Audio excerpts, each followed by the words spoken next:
Ibu, sebelumnya Assalamualaikum warahmatullahi wabarakatuh.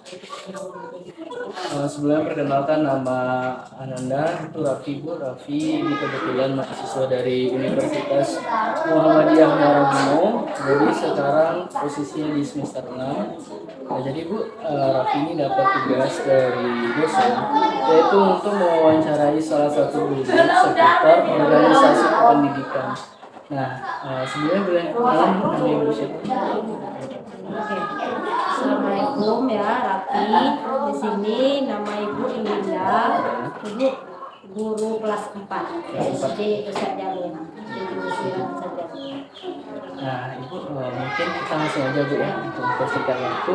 Mungkin ada beberapa pertanyaan nanti yang ingin Ibu yang ingin kita tanyakan.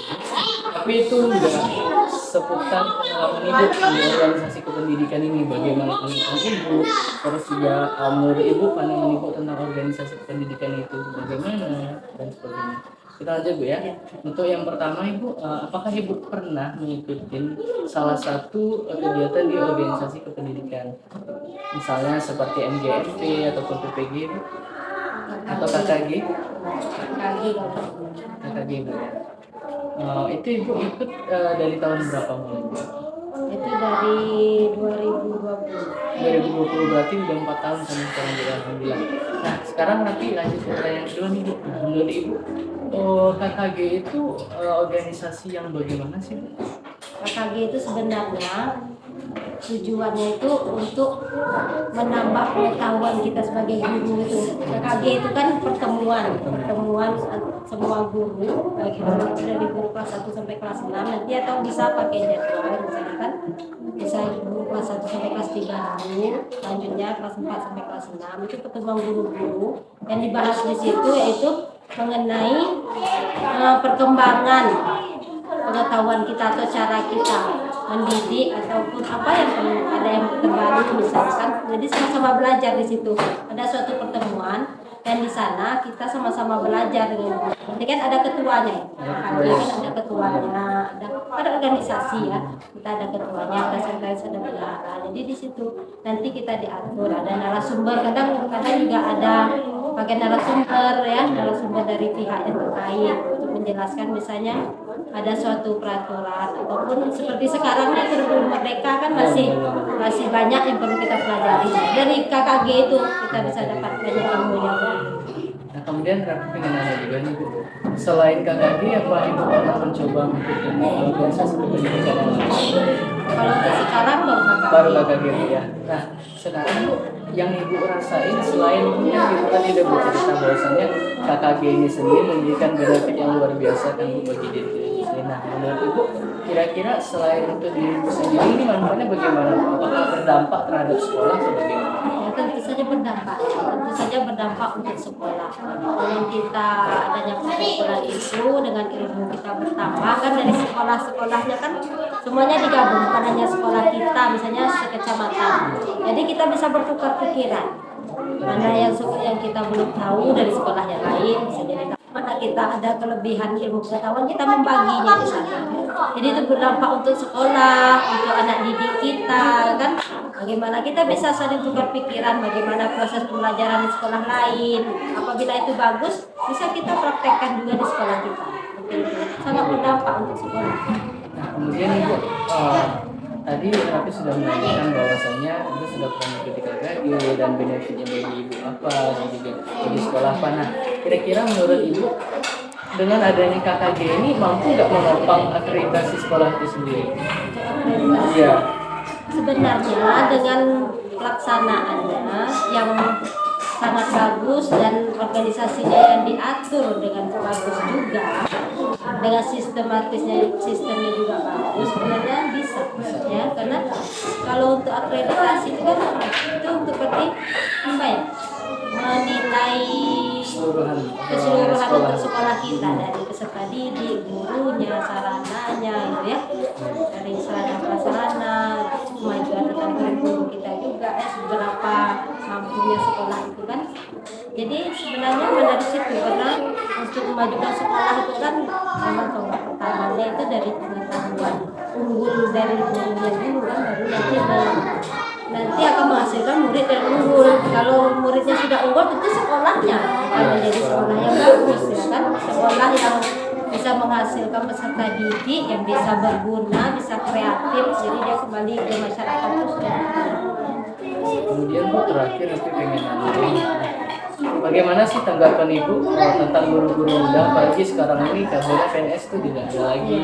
Nah kemudian Rafi dapat isu juga bahwasanya dengan adanya organisasi kependidikan, apabila kami udah tamat besok di jurusan PGSD ini, kami harus mulai PPG Bu. Dan karena itu untuk menopang kami untuk sertifikasi P3K. Nah saran Ibu, kira-kira pandangan Ibu dengan adanya kayak PPG, KKG maupun IMP dan lain sebagainya, itu bisa nggak mempercepat kita untuk P3K atau menjadi guru yang betul-betul sertifikasi? Sebenarnya menjadi seorang guru ini intinya kan apa ya? Kita pengabdiannya dulu ya. Pengabdian yang benar sekali. Kan pengabdiannya dulu, pengabdian kita untuk peserta didik, untuk negara dan bangsa itu. Karena dari zaman dulu kita lihat kan ada yang masih ada yang macam. Jadi kita jangan pandang PPG itu untuk kita lolos mendapat satu pekerjaan, kan? Tapi kita pandang PPG itu sebagai jenjang pendidikan kita untuk menambah ilmu. Ilmu itu untuk apa? Untuk lebih mencerdaskan anak didik kita. Itu guna, kan?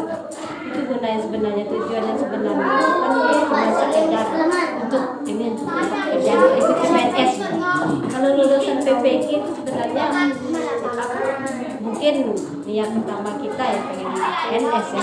Iya benar sekali. Tapi apalagi zaman sekarang ini itu juga istilahnya aturannya kalau dari segi Rafi, aturannya itu negara itu harus memperhatikan juga, kasihan juga guru zaman sekarang ya pengabdiannya luar biasa, namun ya itu Bu, untuk penghargaan dari negara kita sendiri itu masih kurang banget rasanya.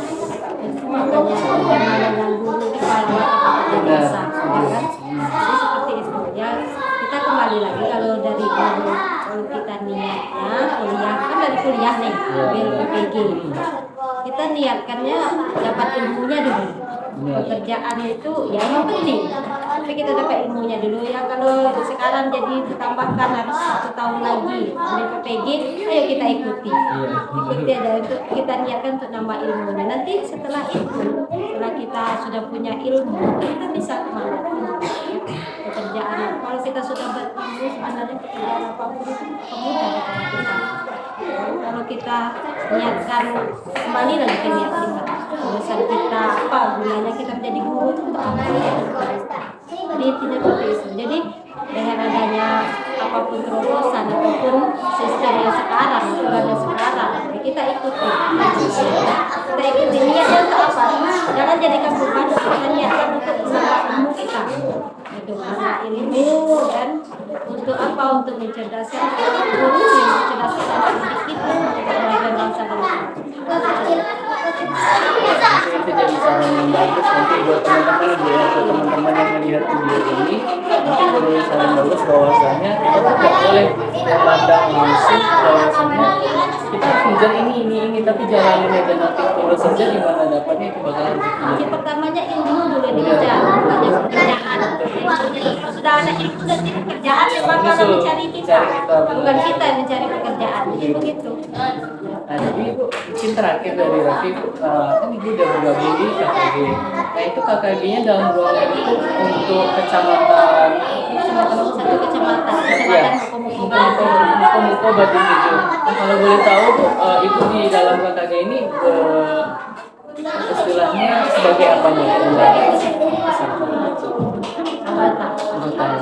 Udah ada berapa orang di dalam KKG ini? Kalau untuk seluruh pendidik di kecamatan kita. Di kecamatan ini 17 orang Bu ya di 17 sekolah. 17 sekolah. Jadi itu gurunya itu ikut semua dari sekolah. Oh, berarti dari sekolah kita Ibu itu ikut semua Bu ya? Apa? Ya kalau dari sekolah kalau ada kegiatan bulan itu kan bulan bisa 1 bulan sekali. Sekali. Bisa 1 minggu sekali. Kan diatur. Ada pertemuan. Jadi itu. Jadi sekolah SD-nya 2017 itu lebih kurang ya. Lebih kurang ya. Kurang gitu. Jadi yang menjadi anggota atau ya anggota komunitas itu kan jadi kelas guru kelas 1 sampai kelas 6, guru agama, ada guru PJJ. Kasih Bu, mungkin dengan adanya acara ini bisa bermanfaat bagi kami, apalagi kami sebagai mahasiswa yang belum sama sekali berkecimpung di dunia organisasi pendidikan ini ataupun menjadi guru. Dan doa semoga Ibu juga sehat selalu, digunakan rezekinya dan lancar segala urusannya ya. Sebenarnya terima kasih Bu udah ngambil waktunya, mungkin sedikit aja itu yang mengenai perihal organisasi kependidikan. Kami ucapkan terima kasih Bu, tapi jadi kami tutup. Assalamualaikum warahmatullahi wabarakatuh.